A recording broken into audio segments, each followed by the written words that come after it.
Hello, everybody. Welcome. This is Paul Neeson. Here I am with Raw Life Health Show, and I'm with Dr. Tom Lodi, and we're going to be doing a talk here tonight. We're going to be answering questions. Hello, everybody. Dr. Lodi has been on here several times already answering your questions, and it's just great that he'll come on here to do this.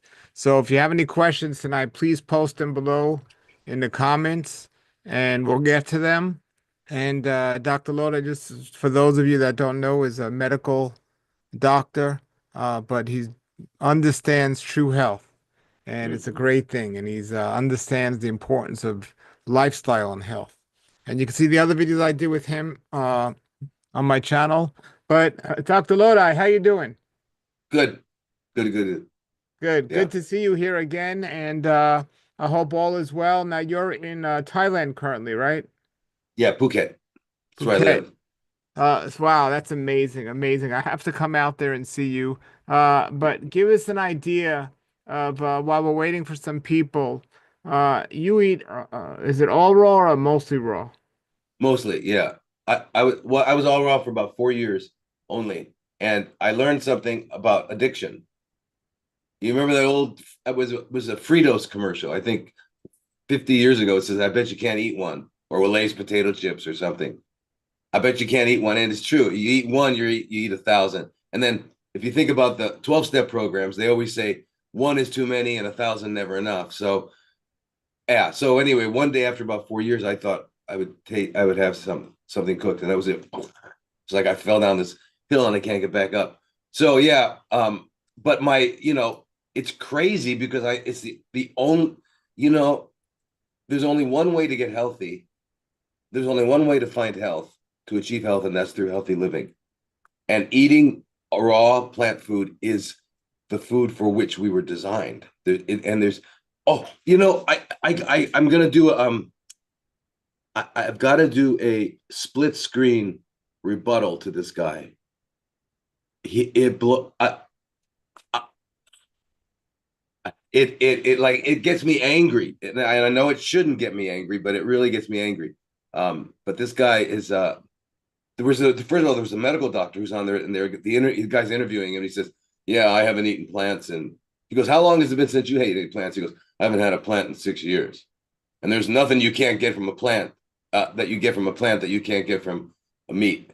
I'm a carnivore, and I see. I would have fun with that. I got to find that. I want to do a split screen with that, Well, and then you welcome. You're more than welcome to invite him, and we all three of us, I could monitor. You guys could have a discussion. You're more than welcome to have him I'd contact. love to. Yeah, I'd love to. yeah. Or give me his We could, information. I'll contact him and see if you want to have a meeting with him, and we could all yeah. three have a meeting. Let me get his name, and then there's another guy too, who just and then who's that guy who's got a big following?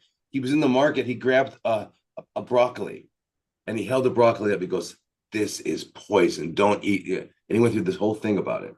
And so I want to talk to these. I want to debate them openly and with the data because they're just scientifically illiterate. First of all, well, you haven't Sure, read. You haven't read. sure. There's a phenomenon known as hormesis, and what happens is you get exposed to a toxin in a very small dose. It's the same concept as homeopathy. You understand homeopathy, where what they do in homeopathy is they find something that's going to cause a problem. Like there's a plant that's called Nux vomica, and if you eat this plant, you'll vomit. So what they do is they take an extract of the plant and they put it in water, and then they go like this. It's called succussion. They succuss it, and then they take 10 times. Then they take a drop of that out and put it in another pure water, succuss it 10 times, and then they do it again. And when you get up to 10 times, you probably don't have any of the original molecule in there. However, you put it under your tongue, and it will prevent you from nausea. It will stop nausea. So that's what homeopathy is about. It's that a lot of something causes a problem, and a little bit of it will stimulate you to avoid that problem. And that's a very important concept because you have to understand everything is a poison. Oxygen. really, really important stuff. In 5 minutes and you're without it and you're dead. You put 100% oxygen mask on you, and within 2 weeks you have emphysema. So yeah, well, same with water. It's really important. You drink 3 gallons a day, you're not going to be around too long. So we need what we need in the amount that we need, and nothing more and nothing less. And here's the problem: we abandoned instinct, which is the divine web that connects all creatures to God. We abandoned it in favor of culture. So we've been enculturated, right? And so that's why we don't know what to eat. We don't know when to go to sleep. We have to have seminars on it. The dogs don't. Rabbits don't say what's the best food for a rabbit. And horses with what? There's 9 blood groups. Do you think they're having discussions on, my blood group is this. You think I should be eating that? No. You're a horse. Horses eat this. Right. And so anyway, we're really messed up. But I would love to debate these guys because anyway, hormesis is what happens. So for example, people always say that if you eat brassica vegetables like broccoli, you're going to get a goiter. First of all, you'd have to eat about almost 2 kilos a day for 3 months to start to get it. And the only thing that happens is that one of the chemicals in broccoli competes with the iodine to get onto the. This is not a big, take extra iodine or eat some seed. If you're going to eat 3 kilos of broccoli a day every day, eat a little seaweed. That's all. It's ridiculous. So they come up with all these reasons. I don't know if you know the famous, infamous guy that you and I knew back in the day, who said kale is no longer a superfood. Oh yeah, right, David. Yeah. God changed the rules.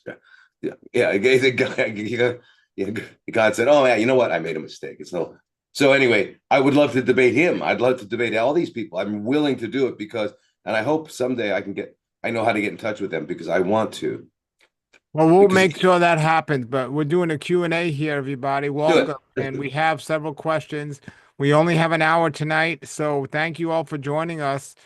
This is Dr. Tom Lodi, and thank you all for watching my videos. And by the way, I have some special videos coming out here in the next couple of days, so thank you. So we're going to get right into the questions. We got 3 questions right now, and if anyone else has a question, Dr. Lodi is a medical doctor, but he understands diet, he understands health, and he understands these things. So the first question says, what is your opinion of fermented foods? Do they really improve digestion, or is it better to supplement with specific probiotic bacteria? If so, which ones? No. Fermented foods are, you know, almost every culture, probably every culture, had fermented foods. I remember when I was hosted up to go up in Denmark, um, uh, to give some talk. The group that hosted me was completely raw, so we all stayed at this house.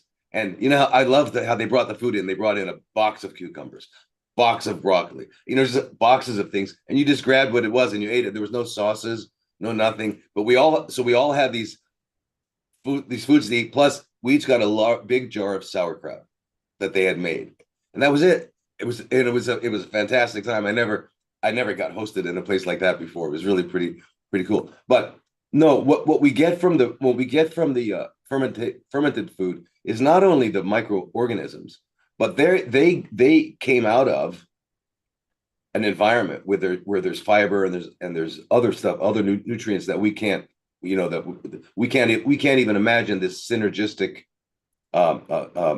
benefits of it all.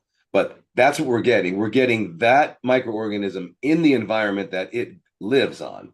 So it's much more likely to be able to survive in our gut. And remember something, regardless of the probiotic you take, it's like any organism.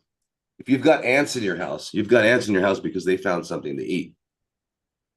Period. Right? And if any organism of any kind is anywhere, it's because it's eating. So whatever dysbiosis you have going on in your gut, it's because that's what you're feeding it. Right? And we have to understand that. So I could take probiotics from morning to night, but if they're not getting the food they need, they're going to pass right through. They won't colonize. Right? And so when you look at the studies, they look at the studies of probiotics versus prebiotics.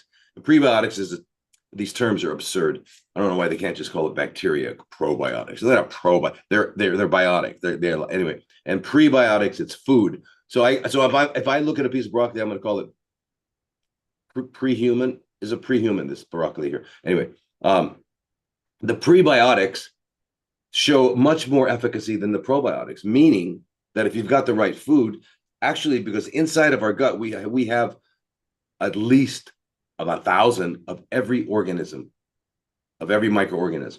They're in a proportion that's not in our best interest, and we need to change that relative proportion, and we do that by feeding them. So if you ate a fast food diet only, you'd have these relative proportions. Let's say you eat just home cooked meals, you'd have these, and then you ate vegetarian home cooked, you'd have these, and then you ate vegan, and then you ate raw vegan, and then it would be so the relative proportions of microorganisms are there because of what we feed them, and we need to keep that in mind.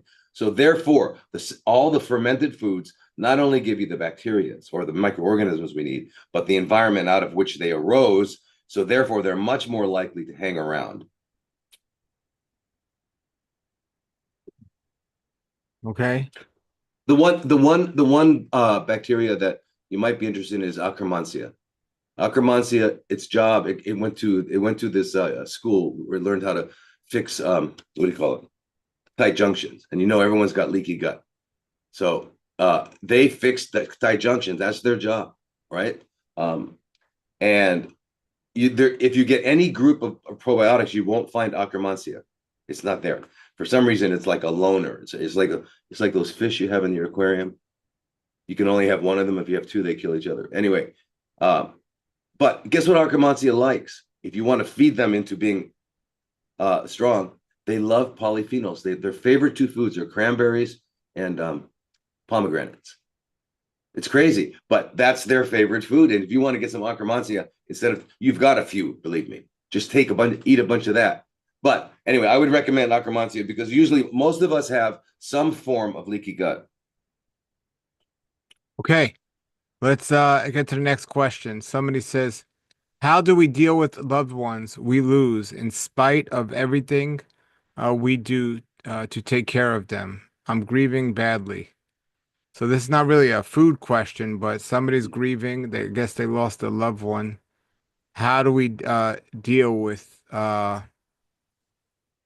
losing a loved one? Yeah. So, Well, I've my from my work, oncology, I've I go through that all the time. We uh, much less money. I see that much less than I would have if I were doing conventional oncology. Much less. But and I also people are living and laughing until the day they die. So it's a whole different instead of being swallowed up by machines in an ICU. But how do we deal with that? And that is, um, I've looked at this very carefully, very deeply. First of all, it depends on what you know about God and what you know about life and death. I know, I don't believe, I know that when we die, we just go through a doorway. We leave this body behind and we go through a doorway. And so I know that. So I know that's not the end. So I know also that when someone dies, like I've had my mother, I I have nobody left, my family. They all died. Right. My mother, my father, I had no siblings, my best friend, I just, people died. And but I realized that I feel like, well, God, they graduated.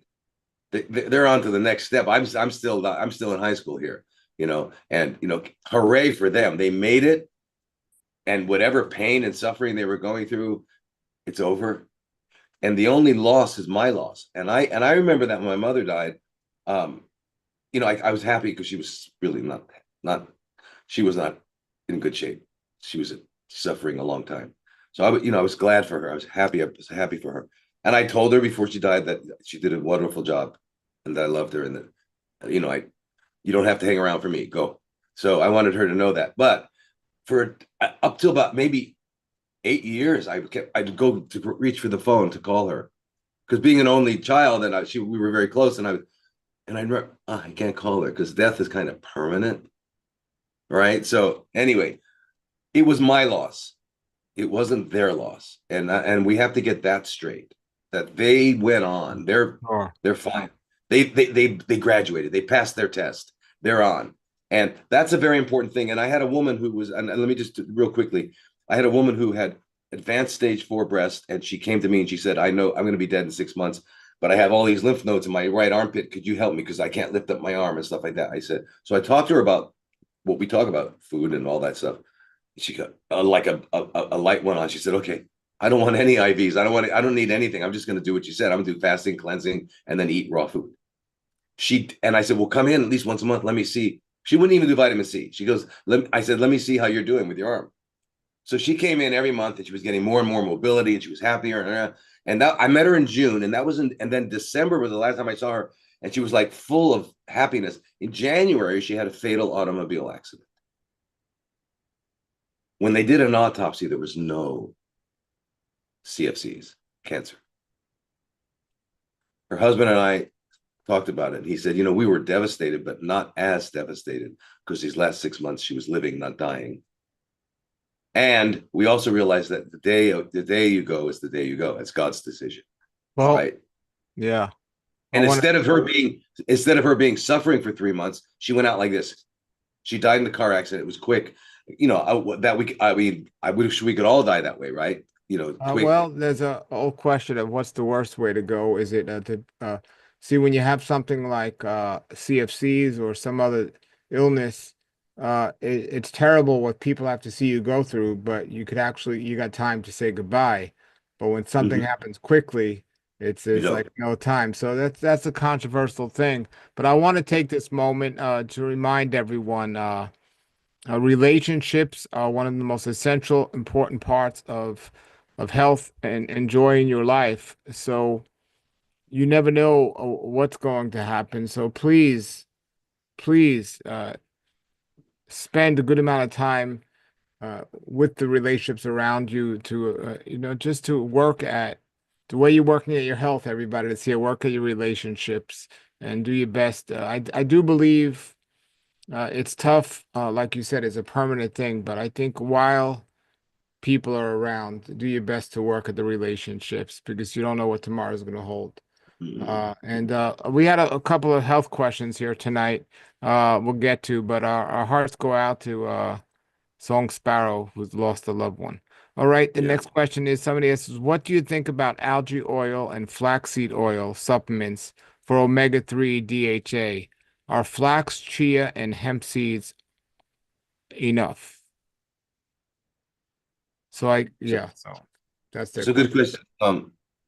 And that comes down to the whole question of the essential fatty acids are the omega threes and six. They're essential because without them we die. We can't manufacture them.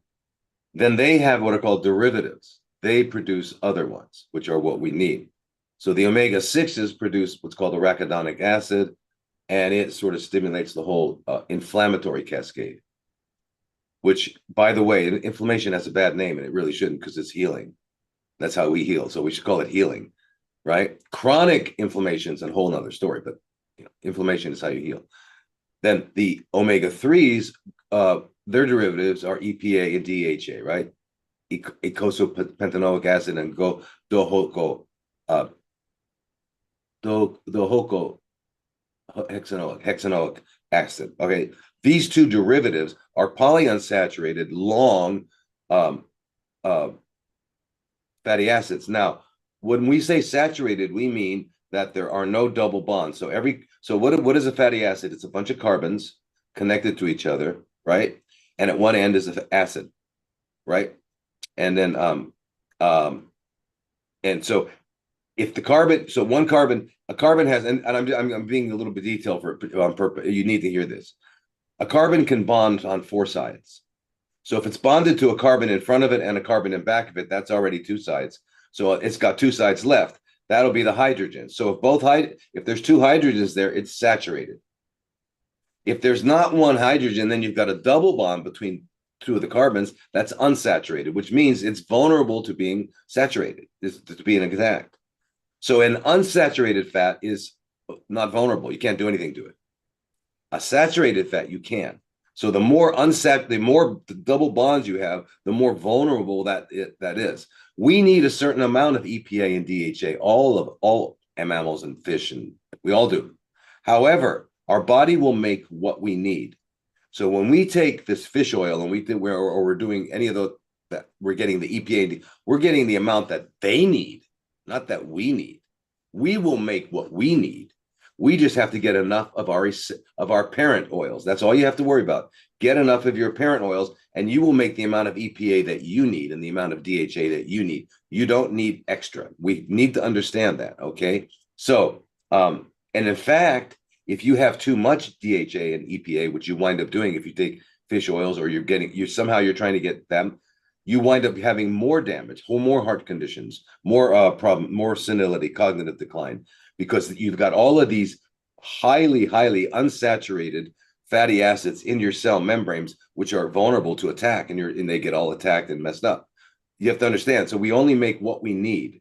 We need to understand that. So I calculated it one time. If you want to get enough, if you want to be able to get enough fatty acids, and remember, nutrition, you don't have to get everything every day.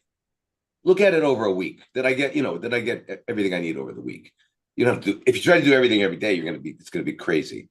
But look at animals. And an animal might come upon something and eat just that till it's full, right? It doesn't get a craving and say, I got to go find something. And then it might not get something for 3 days, and then it'll eat this other thing. So you don't need to get all your nutrients in one meal. I mean, one time. Okay. But 6 tablespoons of ground up flax. And I always look for the whole food, not the oil. The oil is an extraction. Okay. It's not natural. You don't naturally get oils. Oils have to be extracted. Right. So but if you're going to use an oil for a salad, then of course, use like an olive oil or something, a walnut oil, because it's omega-6. Anyway, but you don't need them. It's better to get the whole food, the whole chia, the whole flax. So what I would say is 6 tablespoons of chia porridge. You can make that with a fresh nut milk, and a day, and then 3 tablespoons of ground flax. Make a smoothie, and the best smoothie in the world, I think, for health is 3 tablespoons of freshly ground flax, 2 handfuls of broccoli sprouts, and then nut milk, and you can put strawberries, whatever you want to make it delicious. But if you did that and your chia, like you've done it for the day. You've got all your amino acids, you've got all your fatty acids. So anyway, going back to the fatty acid, 6 tablespoons of the chia, 3 of the flax, and then a half a cup of walnuts, and you'll have all of the essential fatty acids for that day to make all the DHA and EPA that you need. Okay, not that fish need. By the way, the fish they use for these oils are cold water fish up in Alaska. Because why? Because they have to have a lot of unsaturated bonds to be able to deal with that cold water. Otherwise, they freeze. They don't use tropical fish. So it's not just fish oil, it's cold water fish oil. And that you think you're lacking cold water fish oil? I But don't the think so. question was about the algae oil that the uh, Yeah, algae, it's good, but why not eat the algae? I'm just saying that because when the oil is an extraction, it's okay. It's like fruit juice. It's better to eat the fruit, right? Because like the tomato, instead of taking out the lycopene, it came in a synergistic orchestra of all kinds of stuff that we'll never have any idea of why they needed to be that way, but that's how they need to be. So I always look at the whole food if I can, but if I can't, if it's not available, then of course I would say algae oils would be good, and so would flaxseed oils. But please try to get the whole food, because God packaged it in a way that we will never understand. Okay, and there are no isolated nutrients anywhere in nature. Everything is in a synergy. have you seen Dr. Joel Furman's information on algae oil? No, Okay. Okay, just is it wondering. good? Well, yeah, he has a lot of information out about it, so I was just wondering if you've seen it. Uh, I actually have a lot of videos on my website about that, and now we'll just add what Dr. Tom has to say about it. All right. All right. And also the chia you mentioned, from my research, I think it's best to grind it the same way you grind flax seeds. Yeah, Keep that in mind. So a lot of people make chia pudding, but through my research, I found you're not getting anything from the chia seeds if you're not grinding them. Uh, yeah.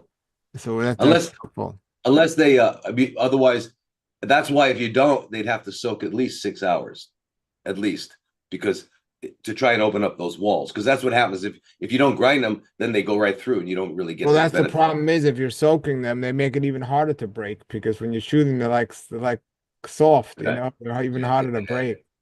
that's Uh, true.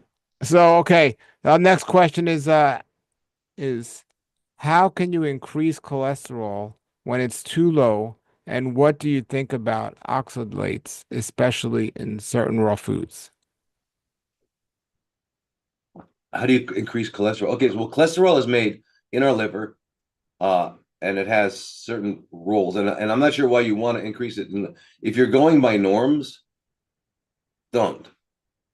Okay, because the norms are based on a populations of unhealthy people, who get a heart attack every 35 seconds, have a stroke every 40 seconds, not a 70% have diabetes, blah, blah. So now you don't want to be in that group. You don't want to be normal, right? You want to be healthy. And unfortunately, there are no healthy reference ranges. Luigi Fontana, I don't know if you all know him, but he was an MD, he's an MD PhD. He was a researcher, and he uh uh he looked at he tried to establish healthy norms. In fact, I got in touch with him, and I was in New York. He was in uh, St. Louis, Missouri, whatever. And I thought if we get someone on the West Coast and we just could try to establish healthy norms instead of, I mean, not healthy norm, healthy references instead of normal references. So when you say you have low cholesterol, here's the thing: cholesterol is necessary for bile salts. It's necessary to make vitamin D. It's necessary to make all of your sex hormones and your adrenal hormones. It's also necessary to cholesterol fits into the cell membranes. All of our cell membranes have at a regular intervals have cholesterol, and it's necessary to maintain the fluidity and and not too fluid. Anyway, it keeps the structure and shape of the cell. And then the final thing that cholesterol does is it's a powerful antioxidant and prevents lipid peroxidation, which means oxidation of the lipid membrane. So vitamin C is going to prevent oxidation of things in fluid in the liquid portion of your body.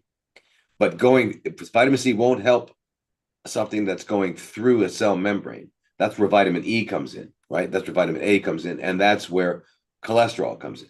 So if you went and spent the weekend at Fukushima and came back, and we waited about 3 weeks, and we drew your blood, your cholesterol would be like 600, and it would have done that because it needs to protect your cell membranes. So understand that it goes up and down depending. We need to know that about cholesterol. And most people are eating other animals' cholesterol, which they certainly don't need, and that's their problem. And then so anyway, I don't know if you need to increase it or not. We'd have to talk. I'd have to find out. Do you have do you have a problem with vitamin D? Are your hormones? Why would you say that you're low? And that's the first. And then what was the second question? Was Second part of the question is what do you think about oxalate, oxalate. especially in certain raw foods? Okay, the whole controversy there. By the way, I wrote an article back in 2015. Is in the Townsend letter, and I think in January of that year, a PhD, Dr. Shaw wrote the thing, "The Danger of Green Smoothies," and that bothered me so much. So I wrote a rebuttal, and they published it in December of 2015, and it's called Green Smoothie Bliss. So you can go online and find that. But I kind of talked. I did the whole. I have his article in January, mine in December. Anyway, I kind of exposed the whole thing there. I think pretty much. But the thing, okay, oxalates. Here's the thing. First of all, the whole idea is that you're going to produce kidney stones. You're going to calcium oxalate. They are the most common kidney stones, calcium oxalate. Okay.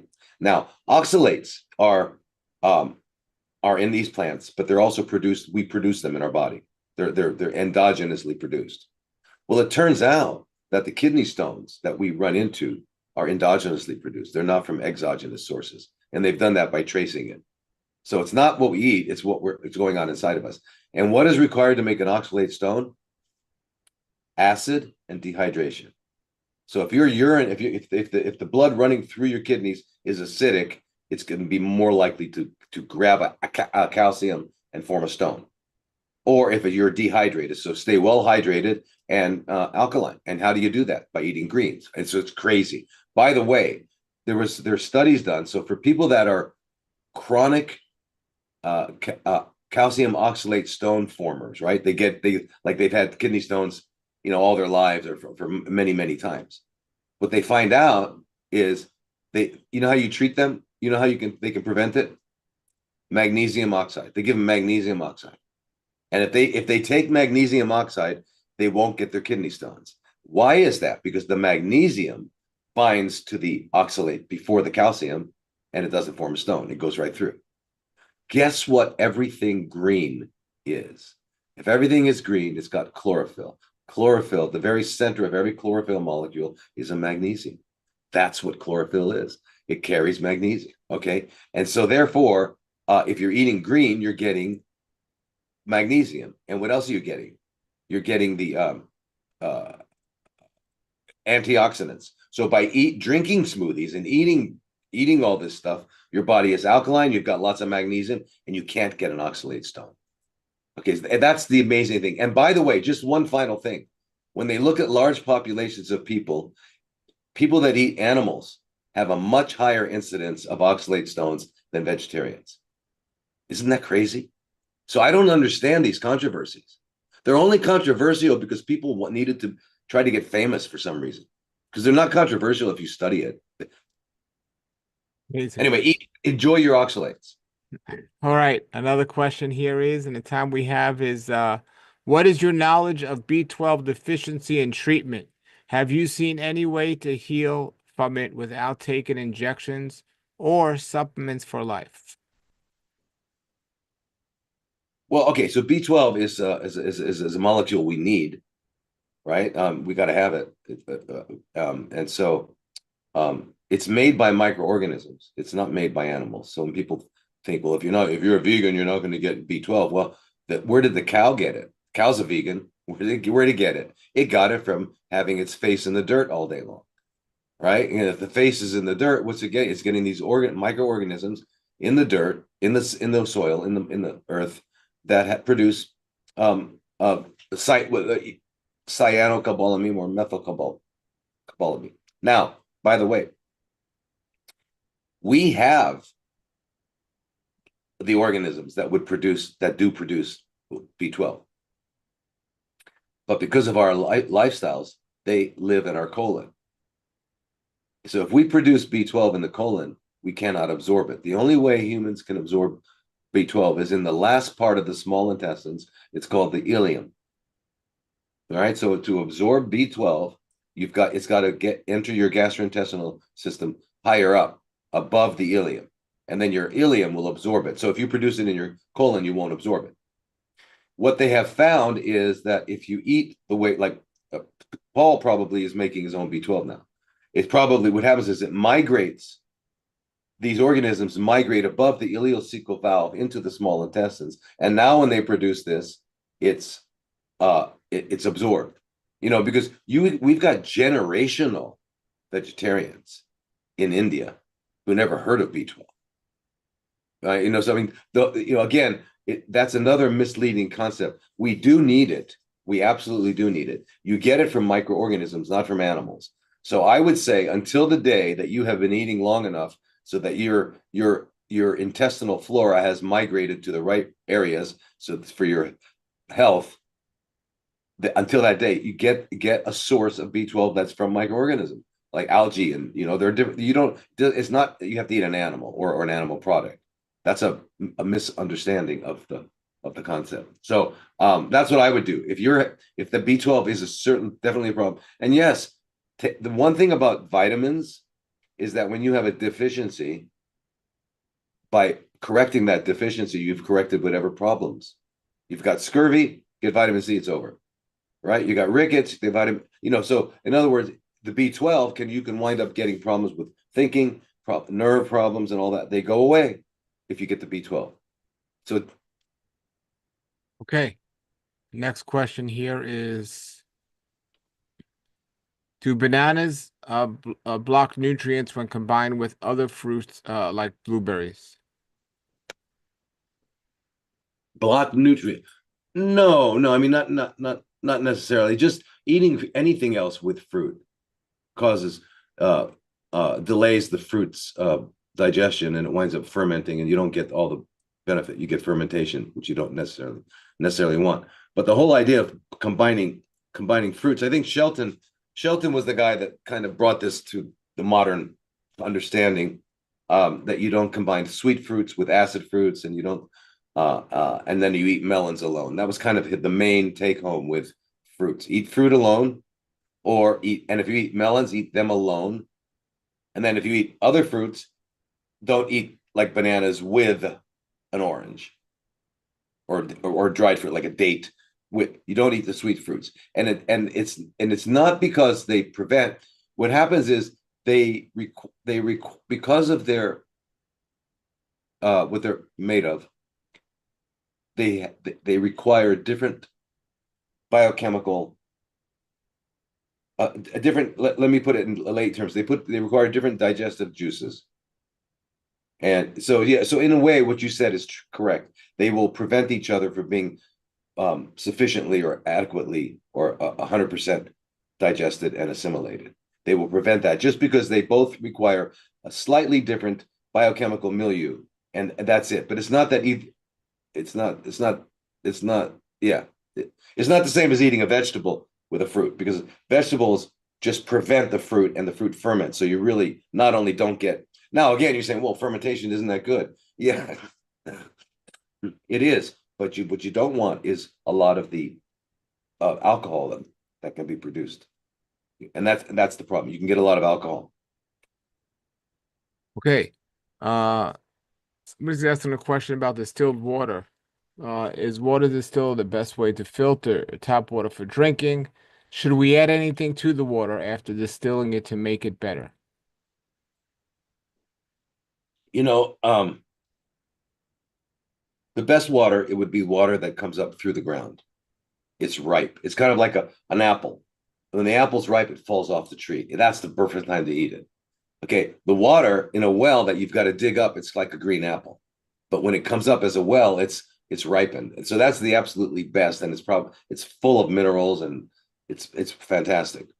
In fact, the longest lived people on the planet who live up in the Himalayas and areas like that, they call it, what do they call it?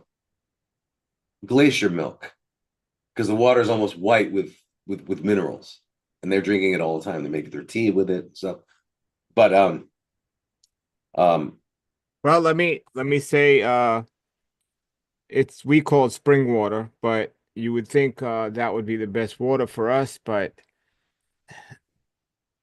if somebody does have a spring, they definitely need to test it because of the oh yeah, toxicity of the land around them. In a pristine environment, yes, spring water would be great, but uh, it's not a good place. A lot of not toxicity, anymore. so that makes that good water bad. You're right. So There's not anymore. I think on our planet, unfortunately, there's no longer any good spring water. That's the problem. So getting it from a tap is probably just as dirty as getting it from a spring. They both need to be, there are you some know, springs. Now there are some springs. I know people that have springs and they get the water tested and it's okay. it's good. Uh, Okay. but there are some that aren't, so people should test it to make sure. Mhm. Right. And then all, but test it continuously, because it might not be good next year. You don't know what the guy down the road was doing, Sure. and yeah. But yeah, you're gonna need. But here's the thing about distilled: if you'd have to like double, triple to real, because distilled means you just have H2O, you have nothing else. Now, if you have that distilled, that's a pH of 7.0, which is relative to, even though that's neutral on the pH scale, to relative to our requirements of the blood, it's acidic, because we should be about 7.4. So it is acidic. So that's why in nature it would be combined with minerals, and minerals which have a plus sign like magnesium, calcium, all that stuff are alkalinizing. They produce. So in other words, that would bring it up to a physiological pH. But if you're eating a healthy vegetarian diet, and you're drinking green juice or you're eating salads, you're getting all the minerals you need. So the water could be distilled. If you're doing a water fast, you can't do distilled. Because then it will deplete your minerals. But if you're eating a good healthy diet and you're getting minerals all day long, drinking the distilled water is absolutely fine. Okay, because you're getting your minerals. That's not the reason you drink water, is to get minerals. You drink water to get water, but it carries minerals with it if it's healthy. So I would say, if you have a good RO system, a really good RO system, and you can test it. I remember I was in Arizona, which gets its water downstream from Vegas. It was 900 parts per million out of the tap. I got it down to 3 parts per million. I was okay with that. Whatever was in there was only 3 of them, right, per million. So I was okay. So you can do that with RO, and then you can distill it. But as I said, if you're fasting, then you need to add minerals. If you're not fasting, you can do that as long as you're a vegetarian. I mean, as long as you're getting lots of, Well, kilo. I was going to mention to you when you said that most fasting places actually recommend fasting with distilled water only. And they have experience, like most of the hygienic places recommend distilled water. True North, I believe, recommends distilled water. Shelton didn't. Shelton didn't, and he was like king. I don't know how many fasts he supervised, 100,000, 200,000, but he didn't. Um, but he was, Shelton was really strict. He also he said no enemas also. Yeah. So yeah, he was very strict. But I get it. Um, so I don't know. I don't think distilled water is not. I think about it. If it's distilled, just here's the way it works. Everything wants to get neutral. So if you have more of something over here than you do over here, it's going to move in that direction until they're equal. That's called osmosis. That's called diffusion. That's just the way things are. So if you put in a water that's basically acidic, it's going to attract stuff out of your body. So it needs to neutralize. And that's just what happens. So I would not for a fast advise that. I would advise a good quality, clean water that's got a pH of around 7.4. That's what our body has. And that's the way it would be if we were living on a pristine earth that God gave us. If we didn't say to God, thanks a lot, good thing you took a day off. We're going to fix this earth. I think we're almost done, right? We almost got it fixed Yes, by yeah, now. yeah. We got about No, I 15 mean the minutes. earth. Yeah. Okay, so we're almost. Oh yeah, we got 15 minutes. Hey, good. But anyway, that's my position on that. Distilled is great if you're eating, but not fasting. Okay. So another question is somebody says I have a large keloid on my mastectomy scar. I've taken Sarah Saraplace and it's crushed, but I'm scared of it bleeding if I catch it on my clothes. Shall I get a doctor to freeze it or any advice? Hmm. Well, keloids are, um, if you go to a plastic surgeon, and remember, a plastic surgery comes from the real field is called plastic and reconstructive surgery. So these are the people that would would be on the battlefield, or really bad accident victims, and so that's a plastic and reconstructive surgeon. Anyway, that's what they are. Then there's the offshoot is the cosmetics parts of plastics. But anyway, but they know how to deal with keloids, and what they do with keloids is they will cut it out, and then they bring the edges back together again, approximate the edges, and then they apply a lot of pressure. They keep that pressure. They keep the pressure on there continuously for a few weeks so that it won't form a keloid. That's how the plastics deal with it. There's no other way, really. You can use the serrapeptidase. You can use other kinds of enzymes to eat it up, but you will wind up with getting other kinds of scars. And yeah, and like you said, now it's friable. You're worried it's going to bleed. and all that. But if you had a good quality, not a cosmetic, but a real plastic surgeon, and had say, they can take care, and it wouldn't be expensive. It's not a big deal. They just can cut it out, and then they bring them back together, and they use these ways of applying pressure, and you just prevent it from forming. That's the best thing to do, because if you're a keloid former, that's pretty much it's gonna happen. So anyway, that would be my advice. Is if it's really bothering you, and especially now that you put the serrapeptidase on it and you're afraid of it bleeding and all that, I would go get it taken care of the right way. Get that cut off, approximate those edges, and have pressure for 3 weeks, and you'll be fine. Okay. Next question says, this person says they have Candida and intraconsole 100 milligrams twice daily. I eat mostly raw green juices, low glycemic vegetables, no avocado, no seeds or nuts. I can't digest them. Can I do some fruit? Wow, wow, wow, wow, wow. Well, I got. What was the first part of the They question said I again? have Candida, and they said Oh, right. they're on 100 milligrams twice daily of uh Itraconazole. yeah, itraconazole.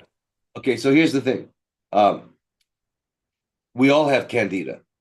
Candida is a normal constituent of our gut biome, of a healthy gut biome. Funguses, the job of funguses, they're not in the food chain. Funguses take dead material and prepare it for life. So they turn it into soil. So they're not in the food chain. They kind of connect the bottom end of the food chain. So we need them, because without funguses, it'd be like the garbage trucks went on strike. And you won't last very long. You'll accumulate garbage. So you got to have fungus. So they make up around 10%, maybe less, of our healthy gut flora are these guys. So when you say I have Candida, what you're saying is I have an overgrowth. Now, if the Candida have overgrown, in other words, they've taken up more parking spaces than you had intended. Why? Because those parking spaces were available. And they were open because there's not enough of the other guys that you want there. So it's not that they have done anything. They're opportunistic. There's room. Okay, I'm going to go over there. You need to fill them up with the other guys. Now, how do you fill them up? By restoring your diet. So you've already identified some deficiencies. You can't remember there are 3 macronutrients: amino acids, carbs, and fats. You got to have fats. You cannot not have fats. I remember way back when, Paul, back in the day, I gave a talk at somewhere down in the village, and at the end, a lady that you and I know came up to me and said, "Can I show you something?" So we went into another room, and she was wearing a long dress, and she picked up her dress, just to above her knees, and her legs were filled with scabs. And she said, "I've been eating just fruit for a year or two," because she was real. I said, "You need some oil." So we got some nuts and stuff into her, and I saw her a month later, it cleared up. So you've got to have a balance. So when we think of chimpanzees and all that, they're eating the seeds. They get the oils. They don't. They're people even peel apples. It's crazy, but you need the whole fruit. The whole fruit. God made the whole fruit, not part of it, right? So that's why they're not deficient in oils, because they're getting the oils from they eat seeds and nuts and whatever. Anyway, that's where I see your problem, is that if you're eating a pretty much all raw diet, and you're having a dysbiosis, which is what you've told me. So the itraconazole it doesn't matter. You can take fluconazole, itraconazole. If you kill off those yeast, if you successfully do, some other organism that you don't want is going to take their place. So it's not a matter that they have to see. That's part of the germ theory.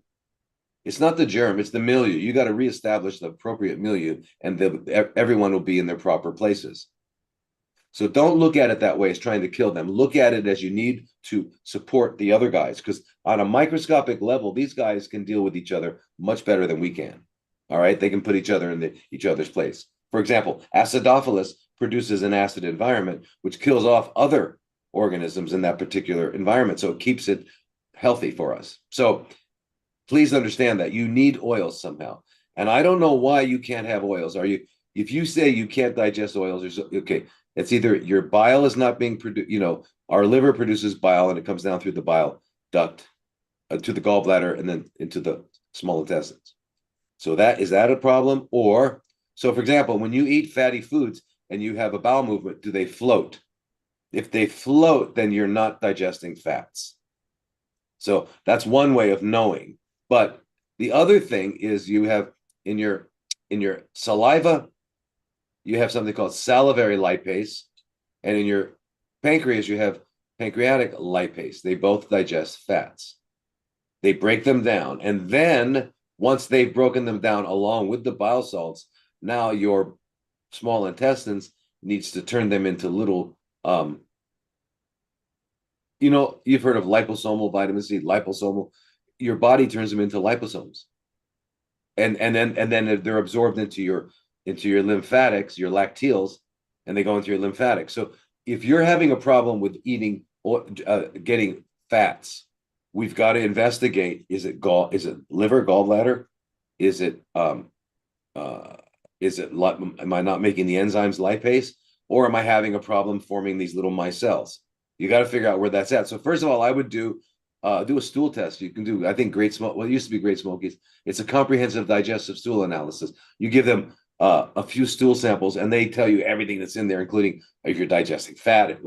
It's a very amazing test. It tells you, and it also tells you what organisms are in there and all that. So it's a good test. I think it's Genova now does it. I'm not sure who does it. Comprehensive digestive stool analysis, CDSA. So you can know for sure what's happening with you in fat. Because I'm not sure what your problem is. If we could talk, we could figure it out. All right, everybody. I have one more question. We'll get it real fast. Then Dr. Tom has to go. But we will do this again, everybody. Thank you for joining us tonight. And I have a bunch of videos that are coming out. Just answer the next one real quick. Okay. Somebody says, safe to consume mushrooms. Should we or do they need to be consumed? Now they're fantastic. They've got a lot of benefits, especially for your immune system. And remember that they can do any, a mushroom. You got to, mushrooms are a phylum. They're not just a thing. You've got mushrooms that you eat them, you're dead in 48 hours. You got other mushrooms that make you uh psychedelic, and then you got other mushrooms that are going to stimulate your natural killer cells. So they do all kinds of things. You've got to know the right one. So they're very good. The thing is, uh, they've got a skeleton called chitin, and it's hard for us to digest and all that. However, so you can ferment mushrooms, right, and that'll break down those things. Um, but yeah, they're very good. They're excellent adjuncts for immunity. Very, very important. Other than that, they don't add any other nutritional value other than helping your immune system get stronger. So, like the maitake, the shiitake, the agaricus blazei, the turkey tail, all those. All right. And you can remember, you can ferment them. You don't have to cook them. If you do cook them, it's a light steam. That's all. But you don't have to. You can ferment. Fermentation is basically nature cooking. It's dehydrating, below the level where you kill the enzyme. So nature does it all for us. All right, everybody, listen, thank you for joining. Dr. Lodi is in Thailand, so his day's just beginning and he has an appointment. But I wanted to get on here and do something with him here today, just for you get a little taste of what he offers. But we'll come back and do a longer Q&A. Dr. Lodi, thank you for being here tonight. If anyone wants to contact Dr. Lodi, his contact information is in the description. And he has a club where he gets on live himself and he goes on and on and on for a long time, many hours. All right. Thank you thank you, Dr. Lodi, and have a blessed day. And thanks for being here. Thank you so much. Thanks for having me, Paul. Thank you. Okay. Yep. All right. All right, Bye-bye. everybody else that's here. Dr. Lodi has to leave, but thank you all for joining us here tonight. And thank you. If you have questions, post them below the video. And all my videos, you can post questions below, and I'll do my best to answer them. Thank you all for watching my videos and the information that I share. It's really my desire to just have people learn how to help themselves, and I'll do my best to help you do that. So have a great night, everybody, and we'll be posting more videos soon. Thank you. All right, Paul. All Good. right, great. Thank you. I'll let